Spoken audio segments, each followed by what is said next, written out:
Hello दोस्तों, क्या हाल चाल है? कैसी चल रही है आपकी कॉलेज की पढ़ाई? और आज हम लोग ना एक बहुत ही अहम मुद्दे पर बात करने के लिए आए हैं, जो कि यूपीएससी एस्पिरेंट के साथ साथ जो कॉलेज के स्टूडेंट्स हैं या फिर किसी भी प्रकार के स्टूडेंट्स हैं ना, उनके साथ ये समस्या बड़ी गंभीर तरीके से चिपक जाती है। टीचर बोल के जाता है कि बेटा ये चीज तो कभी मत भूलना, और आपके साथ अगले दिन क्या होता है? भूला। यही होता है। तो आखिरकार इस फॉरगेटिंग के माया जाल से अपने आप को बाहर कैसे निकाले, आज की छोटी सी वीडियो कई सारे पॉपुलर ट्रिक्स और टिप्स जो कि मेरे खुद के 15-16 साल के एक्सपीरियंस पर बेस्ड है, उन सब चीज को मैं यूपीएससी पर्सपेक्टिव से आपको समझाने की कोशिश करूंगा। डेफिनेटली आप इसको बाकी जगहों पर भी अप्लाई कर सकते हैं। तो बिना देरी के स्टार्ट करते हैं। मैंने वैसे तो देखो आपको कई बार ये फॉरगेटिंग कर्व के बारे में बताया है, जहां पर मैंने आपको ये समझाया है कि भाई साहब, रिवीजन का अपना एक अलग महत्व है। मतलब कि अगर आप कोई भी चीज पहले दिन जब टीचर आपको पढ़ाता है ना, तो वो आपके दिमाग में 100% रहता है। लेकिन जैसे जैसे समय बीतता है, वही 2-3 दिन के बाद आपको क्या होगा? 0% पर दिखेगा। लेकिन अगर आपने उसको दिन के अंत तक आते आते, मतलब रात में ही आपने क्या किया, उसको ये कम तो हुआ था, लेकिन एक बार रिवीजन दिया ना, आपने इसको फिर से पहुंचा दिया कहां पर? अपने 100% रिटेंशन पर। और इसके वजह से जो आपकी भूलने की बीमारी है ना, वो अगले 7 दिन तक तो फिलहाल के लिए रुक जाएगी। Same goes with other day as well. अगर आपने तीसरे दिन वापस से रिवाइज किया ना, तो ये चीज जो है वो वापस आपको एक लंबे टाइम के लिए और भी बार रिवाइज करने पर आपको और लंबे टाइम के लिए जा सकता है। लेकिन रिवीजन तो चलो एक तरीका है, हम याद ऐसा कैसे कर लें कि वो कम रिवीजन पर भी काम दे आए और ज्यादा लंबे समय तक हमें याद रहे। इसके भी कई सारे ट्रिक्स और टिप्स हैं। बात करते हैं कि करके। तो मैं अपने ही एक प्रिपरेशन मोड का आपको एक बहुत ही मजेदार सा एग्जांपल दिखाने की कोशिश करता हूं। आप इस एग्जांपल को देखना। इसको देख के हंसना मत। इतनी गंदी ड्राइंग मैं यूजुअली नहीं बनाता हूं, लेकिन मैंने एक्चुअल में जब पहली बार एटलस उठाया था, और एटलस पे मैं एक्चुअल में सारे प्रोटेक्टेड एरियाज को मार्क कर रहा था स्टेट वाइज। तो हर स्टेट में जितने प्रोटेक्टेड एरियाज मुझे याद करने थे, उनसे रिलेटेड मैंने ऐसे ही डायग्राम्स बनाए थे, बहुत ही रफ, एक बार में बस। तो ये भी बड़ी जल्दी से मैंने आधे 1 मिनट में बना दिया है फटाफट से, आपको बस समझाने के लिए। हमारे पास जो number of protected areas Karnataka में हैं, वो उनकी लिस्ट कुछ ये है: आंशी national park, Bandipur national park, Dandeli national park, Nagarhole national park, Kudremukh national park, Biligiri रंगा वाइल्ड लाइफ सेंचुरी और भद्रा वाइल्ड लाइफ सेंचुरी। इन सबको याद करने के लिए मेरे दिमाग में एक बत्ती जलती है।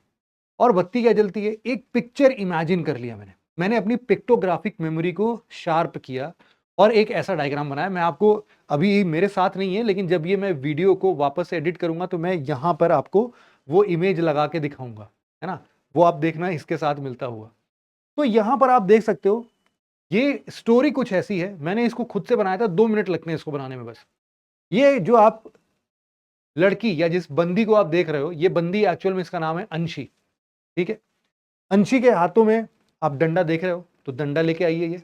और साथ ही साथ इसका मुंह देख के लगता नहीं है कि बड़े भयानक भद्र रूप में है ये, है ना? गुस्से में है। गुस्से में क्यों है? क्योंकि इसकी बिल्ली जो है ना, ये कूड़े के ढेर में गिरने के लिए बिल्कुल तैयार है। और ये कूड़े का ढेर एक्चुअल में कहां पर दिख रहा है? वो जो आपके शहर के बगल में वो नगर निगम वाले कूड़ा इकट्ठा नहीं करते हैं, वहां पर देखो बोर्ड भी बना हुआ है इसी तरीके से। तो नगर निगम वाला जो बोर्ड है ना, उसके बेसिस पर ये कूड़े के ढेर में, कूड़े के मुख में ये बिल्ली जो है गिर जाती है। और इसको देख के अंशी अपने हाथ में जो डंडा लिए हुए है, ये अपना भद्र रूप दिखाती है। अब इससे ना सारी चीजें सॉल्व हो जाएंगी। जैसे कि इस बंदी से बंदीपुर याद होगा, और इस बंदीपुर से इसका नाम अंशी नेशनल पार्क याद होगा। डंडा लेके आई थी ना, तो डांडेली नेशनल पार्क। नगर निगम का बोर्ड लगा हुआ है ना, तो नगर होल नेशनल पार्क। कूड़े के मुख में बिलीगिरी रंगा, कुद्रेमुख नेशनल पार्क और बिलीगिरी रंगा नेशनल पार्क। सारे के सारी चीजें याद हो जाती हैं। और इसका भद्र रूप तो आप लोगों ने देखा ही था, तो भद्रा वाइल्ड लाइफ सेंचुरी। तो ये एक्चुअल में एक सिंगल पिक्चर है। ये मैं बताता हूं, ये मैंने कब बनाया था पता है? आज से लगभग लगभग 10 साल पहले की बात है। लेकिन मुझे आज भी ये बात याद है, वो सिर्फ और सिर्फ इसीलिए याद है क्योंकि मैंने ये डायग्राम के साथ इसको एक इनोवेशन दे दिया था। आज भी मुझे ये सारे याद है, ना सिर्फ कर्नाटका के, बाकी स्टेट्स के भी ऐसे ही हैं, है ना?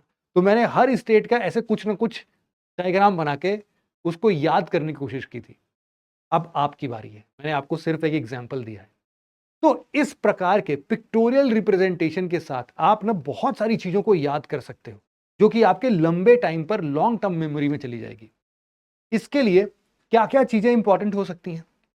तो आप ना पॉलिटी के कई सारे आर्टिकल्स हैं, मुझे ना बहुत सारे आर्टिकल्स को हमेशा न्यूमेरिक फॉर्म में याद नहीं करना पड़े, इसलिए मैं उनको भी पिक्टोरियल रिप्रेजेंटेशन में रखता था। जैसे कि article 17, abolition, abolition of untouchability. तो ये इसके लिए ना मुझे हमेशा वो जो आर्टिकल 17 है, वो आर्टिकल 17 अभी भी इसलिए याद है क्योंकि मेरे लिए वो 17 नहीं था भाई साहब, मेरे लिए ये एक गांधी जी थे। गांधी जी जो कि अपना एक डंडा लेके खड़े थे, है ना? ये गांधी जी है, अपने हाथ से ऐसे डंडे लेके खड़े हैं, है ना? तो article 17 is all about Gandhi ji talking about untouchability. ऐसे बहुत सारे एग्जाम्पल्स मैंने अपने इस प्रिपरेशन में इन आर्टिकल्स से रिलेटेड भी किए थे, जिससे कि बहुत सारे आर्टिकल्स मुझे अभी भी याद है। सेम टू सेम ऐसे बहुत सारे सोशियो रिलीजियस रिफॉर्म मूवमेंट्स थे। बहुत बार ऐसे आप ना बहुत सारे मूवमेंट्स देखते हो, ना सिर्फ सोशियो रिलीजियस रिफॉर्म मूवमेंट, बल्कि कई बार आप लोग को एग्रीकल्चर बेसिस पर लैंड रिफॉर्म मूवमेंट्स भी दिखते हैं। तो ऐसे land reform movement, socio cultural religious reform movements history में आते हैं ना, मॉडर्न हिस्ट्री में, उन सब के लिए मैंने कुछ ना कुछ ऐसे ही पिक्टोरियल रिप्रेजेंटेशन के साथ फिक्स कर रखा था कि ये कौन सा है, किस एरिया में हुआ है, इसको किसने लीड किया था।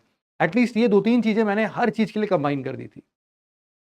तीसरा, वर्ल्ड हेरिटेज साइट, यूनेस्को के वर्ल्ड हेरिटेज साइट्स के लिए मैंने बहुत सारे ऐसे निमोनिक्स बनाने की कोशिश की थी।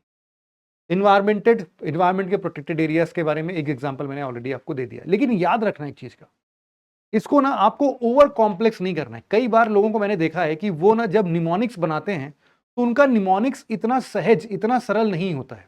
जैसे कि मुझे एक बड़ा ही सिंपल सा एक वाकया याद आ रहा है कि मैं और मेरे दोस्त जब एक बार पढ़ते थे, तो मैंने उसको एक चीज बताई कि यार देखो, जो दुलहस्ती डैम है ना, वो चेनाब रिवर पर है। उसने बोला यार कितनी बार इसको याद करता हूं, मुझे याद ही नहीं होता है। मैंने कहा देखो यार, थोड़ा सा मतलब बिना सिर पैर की बातें लगेंगी, लेकिन मैंने कैसे याद किया मैं वो बता देता हूं।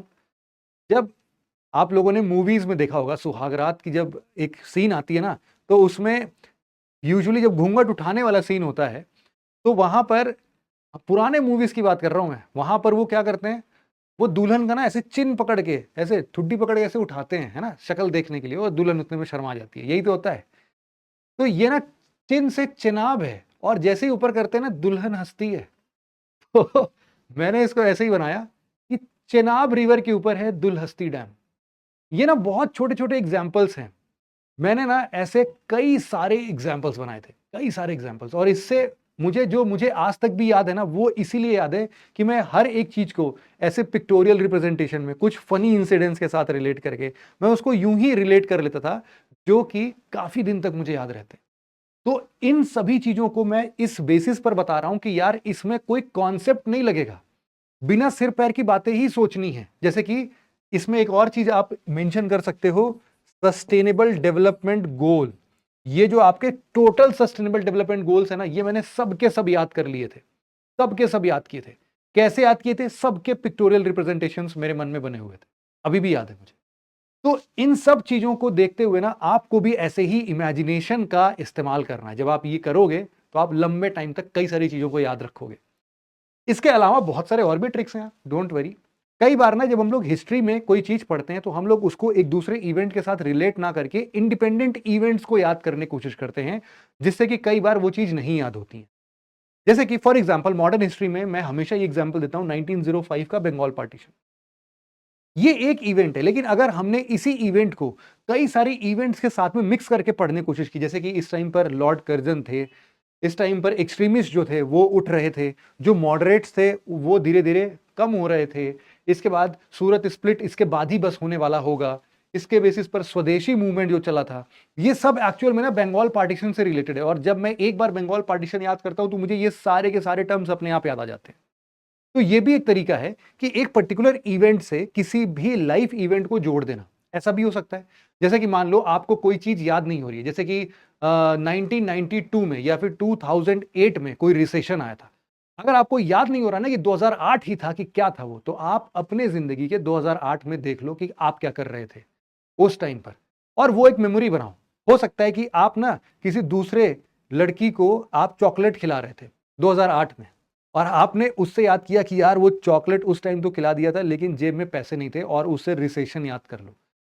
सिंपल इलॉजिक बात है ना, ऐसे इलॉजिकल बात जो कि आपको ऐसे फैक्ट्स याद करने पर मजबूर कर दें जो कि किसी न किसी टाइमलाइन से रिलेटेड है। और एक बड़ा पिक्चर जब आप देखोगे तो आप ऐसे इमेजेस को भी ड्रॉ कर सकते हो, है ना। ये these are the mind maps, mind maps का इस्तेमाल कर सकते हो। इन सभी चीजों को हम लोग साथ में और देखते हैं, जैसे कि हम लोग ना कई बार बहुत ज्यादा डिफिकल्ट टर्म्स देखते हैं, जैसे कि डिजिटल ज्यूरिस्प्रूडेंस, यार याद ही नहीं हो रहा है, क्या बोल दिया, कितनी बार बोल दिया, याद ही नहीं हो रहा है। फिर बहुत बार ना ऐसे, मैं जब साइंस पढ़ाता हूँ बच्चों को तो वो बोलते हैं सर कुछ नहीं याद हो रहा है, आपने जो पढ़ाया था सब भूल गए, बार बार पढ़ना पड़ रहा है। कुछ लोग ऐसे बहुत सारे ऑर्गेनाइजेशंस, बॉडीज जब इन सबको याद करते हैं ना, इन्वायरमेंटल ऑर्गेनाइजेशन, इकोनॉमिक ऑर्गेनाइजेशंस, तो वो भी याद नहीं हो पाते। उन सब चीजों के लिए एक बहुत ही सिंपल तरीका मैं बताता हूँ। इन सब के लिए ना आपको एक सब्जेक्ट वाइज कॉपी बनानी है, और जिस कॉपी में आपको जैसे ही ऐसा स्पेशल वर्ड, की वर्ड मिले ना, आप उसको नोट डाउन कर लो, और उसको ना कई बार पन्ने पलट के रिवाइज करते रहा करो। लेकिन इससे भी कुछ नहीं होगा, रिवाइज करने से साथ साथ आप इसको अपने नॉर्मल बोलचाल की भाषा में लेके आओ। किसी को कोई चीज समझा रहे हो, जैसे कि मैं आपको बताता हूँ, एक बार ना मैंने एक वर्ड पढ़ा, मुझे बड़ा पसंद आया यार। वो वर्ड अभी मैं बताता हूँ, वो एक्चुअल में ना एक बहुत बड़े सिचुएशन को एक वर्ड में डील कर दे रहा था। मैं किसी को बोलूं कि भाई साहब ये पक्का से होगा, पक्का से होके रहेगा, और मैं इसके लिए बोल दूं कि दिस इज इनएविटेबल। बड़ा शानदार सा शब्द है यार, लेकिन सुनने में, लिखने में सब कुछ बहुत अच्छा रहेगा, लेकिन ये याद कैसे होगा? जब मैंने बार बार इसको अपने बोलचाल की भाषा में बोलना स्टार्ट किया, आंसर राइटिंग में लिखना स्टार्ट किया, इनएविटेबल इनएविटेबल इतनी बार मैंने बोला और लिखा कि वो मेरे हैबिट में आ गया। और उसके वजह से जैसे जितने भी डिफिकल्ट टर्म्स हैं उन सबको बार बार मैं ऐसे ही प्रैक्टिस कर करके उनको भी याद कर लेता था। तो ये भी एक तरीका हो सकता है जिससे कि आपके ऐसे डिफिकल्ट टर्म्स को बार बार बोल के, अपने बोलने की हैबिट में डाल के, अपने लिखने की हैबिट में डाल के आप इनको भी अपने आम जिंदगी का हिस्सा बना सकते हो। शशि थरूर को देखा है ना, वो कैसे इतनी खतरनाक अंग्रेजी बोल लेते हैं भाई साहब, क्योंकि वो उसी को लिखते हैं, उसी को बोलते हैं। जब वो बोलते हैं तो उसका मतलब उनके दिमाग के पीछे में हिंदी में नहीं चलता है, उसका ऑलरेडी मतलब उनको बाय डिफॉल्ट पता होता है ना। तो इस तरीके से आपको हैबिट बनाने की जरूरत है। इसके अलावा कुछ और तरीके देखें, जैसे कुछ कुछ ना सब्जेक्ट के अप्रोच बड़े अलग से होते हैं, जैसे इकोनॉमी है, इकोनॉमी में इन्फ्लेशन, उसमें मनी सप्लाई का क्या रोल है, इन सबको लेके ना आपको एक बेसिक एग्जांपल पता होना चाहिए कि भैया मुझे 1 किलो प्याज खरीदने दुकान पर जाना है, दुकानदार ने क्या बोला, कैसे बोला, मेरे जेब में इतने रुपए, मेरे जेब में इतने और आ जाएंगे तो मैं क्या करूंगा, कितना दाम बढ़ जाएगा, घट जाएगा। ये सारी चीजें ना अपने रोजमर्रा की जिंदगी से, टूथपेस्ट का एग्जाम्पल ले लो, प्याज का एग्जाम्पल ले लो, आलू प्याज में कुछ भी ले सकते हो, सब्जियों का एग्जाम्पल ले सकते हो, उनसे ना इकोनॉमी के कॉन्सेप्ट को रिलेट करके पढ़ो। हमेशा आपका इकोनॉमी कई हद तक आसान हो जाएगा, और कॉन्सेप्ट्स कई समय तक, मतलब लंबे समय तक याद रहेंगे। इसके अलावा कुछ ना और भी टेक्निक्स हैं, आप इनको आराम से देख सकते हो। जैसे कि आप ना ऐसा पढ़ो कि आपको किसी को पढ़ाना है। जब भी आप किसी को पढ़ाने के लिए पढ़ते हो ना, तो आपको बहुत सारी चीजें याद हो जाती हैं। तो पढ़ाने के लिए कोई लोग ना मिले तो अपने मम्मी पापा को पढ़ा दो, अपने छोटे भाई बहन, अपने बड़े भाई बहन, किसी को भी पढ़ा दो, गर्लफ्रेंड को पढ़ा दो, बॉयफ्रेंड को पढ़ा दो। वो यूपीएससी की तैयारी कर रहे हैं, नहीं कर रहे हैं, मतलब ही नहीं है। आपको पढ़ाने से मतलब है ना। आप जितनी बार उसको बोल दोगे उतनी तेजी से वो चीज आपके सामने से निकलेगी कई बार, और उसका एक अलग इंपैक्ट पड़ेगा। तो ऐसा कितनी बार होता है, जब मैंने मान लो पढ़ाना शुरू किया था, तो मुझे पहली पहली बार जब भी मैंने कोई चीज पढ़ाया तो यार वो चीज तो याद ही ना हो। जब मैं खुद पढ़ के पढ़ाने गया और जब एक बार पढ़ा लिया ना, उसके बाद मुझसे कुछ भी पूछ लो यार, उस क्लास में से सब बता देता हूं मैं। क्यों ऐसा हो पाता है? क्योंकि मैं पढ़ाते हुए उन सब चीजों को कई बार ऐसा याद कर लेता हूं, ऐसा मेमोरी बना लेता हूं कि वो कभी भूलता नहीं है। इसके अलावा माइंड मैप्स, फ्लैश कार्ड्स, ये सारी चीजें फैंसी चीजें हैं, बना सकते हो तो बना लो यार। मल्टीपल रिवीजन करना यार, जैसा मैंने बताया कि मल्टीपल रिवीजन से आपका रिटेंशन टाइम बढ़ जाता है। और फिर बहुत बार क्या होता है ना कि एक सिंपल गूगल सर्च, जैसे कि मैं आपको सुपरनोवा गैलेक्सी के बारे में पढ़ा रहा हूं, एक बार गूगल सर्च करके देख लो ना यार, सुपरनोवा गैलेक्सी कैसा दिखता है। जिंदगी में दोबारा कभी नहीं भूलोगे, है ना। सुपरनोवा एक्सप्लोजन की बात कर रहा, सॉरी गैलेक्सी बोल दिया मैंने। सुपरनोवा एक्सप्लोजन कैसा दिखता है उसका जीआईएफ देख लो। इसीलिए मैं जब भी आपको पढ़ाता हूं ना, तो ऐसे जीआईएफ, पिक्चर्स, इन सब का इस्तेमाल करते रहता हूं, ताकि आप लोगों को कभी दिक्कत ना हो। और इसके साथ साथ ऐसे बहुत सारे यार स्टिकी नोट्स बना सकते हो। कोई बहुत बढ़िया कोट मिला आपको, मजा ही आ गया पढ़ के कि वाह वाह, इसको ऐसे में इस्तेमाल करेंगे, आंसर राइटिंग में इस्तेमाल करेंगे, स्टिकी नोट बना के दीवार पे चिपका दो, बार बार उसको पढ़ो ताकि वो याद हो जाए, किसने बोला है याद हो जाए। निमोनिक्स बनाओ, खुद से बात करो, जब कोई पढ़ाने को ना मिले तो खुद ही को पढ़ा लिया करो, है ना, बोल बोल के पढ़ लिया करो, उससे और ज्यादा देर तक याद होता है। और एक बड़ा ही इंपॉर्टेंट चीज है यार, इसके बिना ये सब अधूरे हैं, और वो है पेशेंस। क्योंकि बार बार आप पढ़ोगे ना, मैं बताता हूं कि भूलना इनएविटेबल है, ये तो होके रहेगा, है ना। और इसीलिए ये इनएविटेबल है ना, तो आप रोक नहीं सकते हो इसको, आप भूलोगे ही भूलोगे, आप 100% याद करके एग्जामिनेशन हॉल में नहीं जा सकते हो। तो have patience, have that power of patience to hold कि यार भूलना स्वाभाविक है, लेकिन कम भूलूं इसके लिए मैं रियाज कर लेता हूं, प्रैक्टिस कर लेता हूं। तो आई होप आपको ये सारी चीजें बड़ी मजेदार लगी होंगी और आप लोग इसको अपने असल जिंदगी में प्रैक्टिस करोगे। इस वीडियो को देखने के बाद आपकी लाइफ में भूलना थोड़ा कम हो जाएगा, और जैसा हम लोग इस वीडियो की शुरुआत में देख रहे थे, ऐसे सिचुएशन में कम जाओगे। ठीक है, तो आज की वीडियो में इतना ही था। Thank you so much for listening it very patiently friends. Have a nice day, enjoy your day और खूब सारी पढ़ाई करो। Thank you so much.